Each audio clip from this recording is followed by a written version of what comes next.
Don't be an idiot, don't quit your job. Now, I understand you want to start a business, and if you decided to take this route, my condolences. No, let's try it again.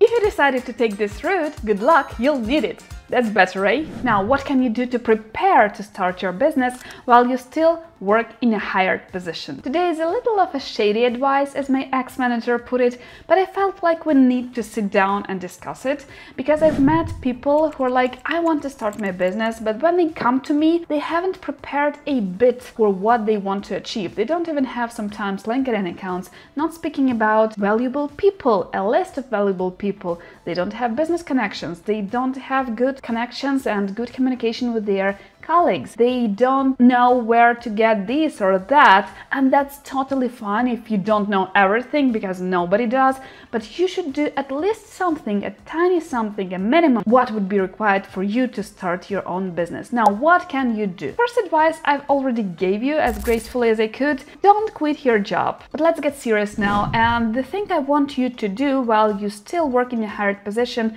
is to actively participate in sales and pre-sales activities if possible and if your position allows, or at least speak up to your sales colleagues about how it is done, because this will allow you to gain valuable experience that you will absolutely need as a business owner, as a future CEO of your company, because nobody is interested in selling your product or service more than you. You need to understand how sales process operates in real conditions, in real life circumstances. Like, naturally, you can take lots of online courses, even on LinkedIn, there are lots of free stuff, but if you haven't tried it yourself, or at least if you haven't seen other people actually doing it, you will have no real life clue about how it actually is done and what are some of the pitfalls that might await you in this area. Because sometimes, like, those sales courses, and I took some on LinkedIn, and they're like general, like do this or do that, but how to actually do this or that,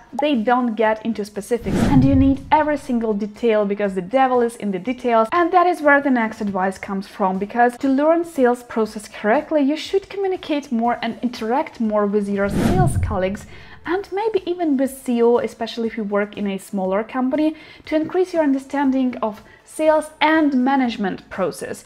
And personal meetings and discussions would do great, of course, but how you can do that real life, for example, in your office kitchen or office cafeteria or wherever you go for like non-official meetings together, you might just ask them how their day has been. And then when they start complaining about their clients or leads or lack of leads, you might want to ask them, what is a lead and where do they come from? So how do you guys work? Like, does the marketing department give you like qualified leads and then you work with them? How do you do that? I'm interested. I know nothing about sales. Or something not really obvious that you want to learn all the secrets from them, because then the question would be, why would you want to know that? And that doesn't only relate to sales process only, but I put it in the first position of importance in my list, because sales is the most important thing in your future company. If you don't get the clients, you don't get the cash, you don't get a business. But like I mentioned, it doesn't only relate to sales. You have to gain experience working in various roles within the company if you can, including the management. And that's why I always say, don't you ever complain when the management throws at you some extra responsibilities or asks you to fill in or to step into the role of some of your colleagues. If you don't plan to start your own business, this might sound annoying, but if you plan to start a company of your own one day, this is a great opportunity to step into their shoes and understand what is that they are doing, like operational wise. And this could be anything, like any role or any responsibilities that you haven't performed yet. This will be an extra valuable experience for you as a future CEO. That's how you gain that necessary experience and become more aware of what is happening inside the company, like in-depth level, and how you should or maybe shouldn't run a future company yourself. And while we talk a lot about operational management and sales activities, which would be your core activities as a future CEO, you still have to develop your technical skills and learn as much as possible while you're still in a hired position and have the time to do so. You don't want to run to your technical department each time you have some minor technical issue that includes like setting up marketing tools or sales tools, which could be tricky, or setting up this or that. Or if you're a tech person and if you're going to run your own company one day and you might be a CTO of your own company, meaning that you will have to evaluate the cost of the project to estimate the effort. And for that, you need to understand various set of skills. You have to be very wide skilled professional. Or if you're a technical person, but you will be building an expertise-based business, then the clients will come to you first to receive this consultation and say, oh, this guy knows a lot. Yes, we want to work with him and whoever he represents, because obviously he will be supervising his own team. And that's what happened. Like in our case, we got our first clients based on the expertise of my co-founder, CTO and data architect. What many technical people lack when they prepare to start a business is building a professional network, communicating with people, and basically everything related to soft skills. And what can you do while you still work as an employee is to attend industry conferences and events, join professional groups, organizations, or engage with peers on social media platforms like LinkedIn. Networking can bring you so much value, starting with potential partnerships or clients or just business contacts. And actually, you should prepare a list of potential valuable people for your business, a list of business contacts that you will need in your future business, starting with accountants, salespeople, lead generators, tech people, potential clients, potential partners, and even mentors, because you might want to have someone on your list to go to ask a specific question that only an experienced person would understand. Not nudging you, but you should totally check out my Patreon page. Lots of IT related information there and all the legal documents, templates you will need in your business. And now that we mentioned sales, management, and technical side of business, of course you should learn more about accounting, that is the financial side of business, that is something very important, and human resources, because again, people are very important, especially if you plan to start a service-based business. Service-based business is always based on people. If you hire the wrong person, he or she will ruin your business. You know, it's the same when you come to a beauty parlor and you have an appointment with a beautician, but then the administrator at the front desk meets you and she's like, yeah, what you came here for? Look at yourself. You don't need our beauticians. You need a coffin.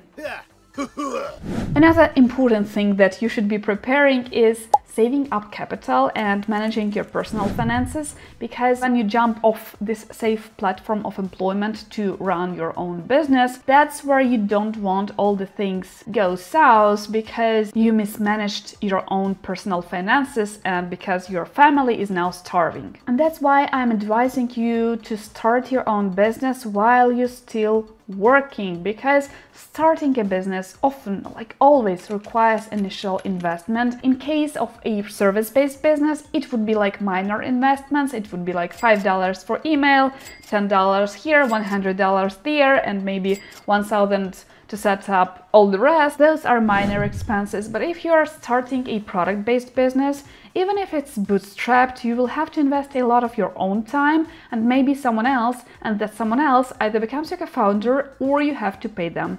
So it requires a lot of investments, not only of time, but also of money. You don't want to starve. You don't want your family to make any sacrifices because you do. You don't want that, because that will bring negative feelings to your business and you will have enough of those anyways. And then I won't be very original here, but let me assure you that I myself have also started my business with outlining the simplest business plan, and it looked like a sheet of paper where I outlined our purpose and the technical expertise we have and the clients we can get and our pricing models and how much we should be charging to the clients and how much we can afford to pay our contractors and what would be the profit and where will this profit go, because naturally there are monthly expenses at every business. So I did that on a sheet of paper. I actually like to work with paper more than I like with tables. My co-founder is all about Excel and tables. I'm not. Business plan is a must for you to understand whether it's really worth it,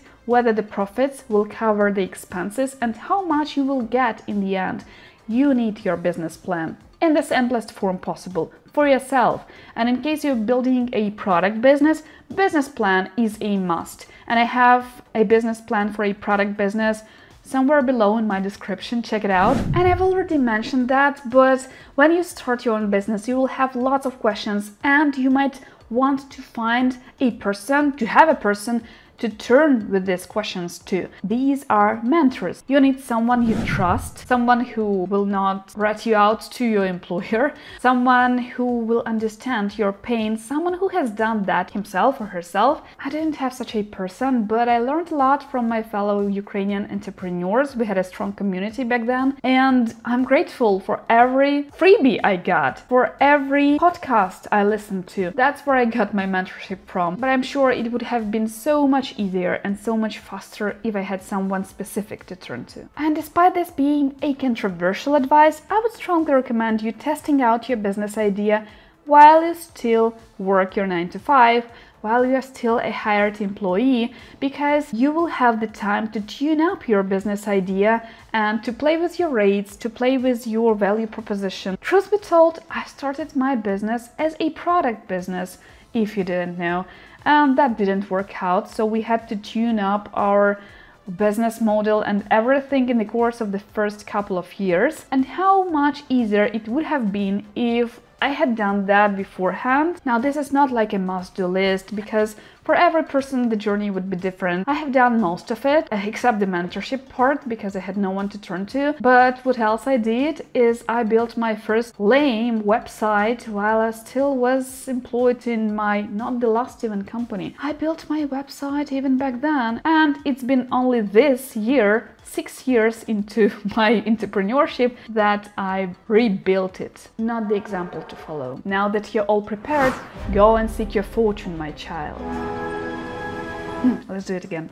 Subscribe if you haven't, check out my Patreon for a lot more of valuable information, and see you in my next video. Bye bye!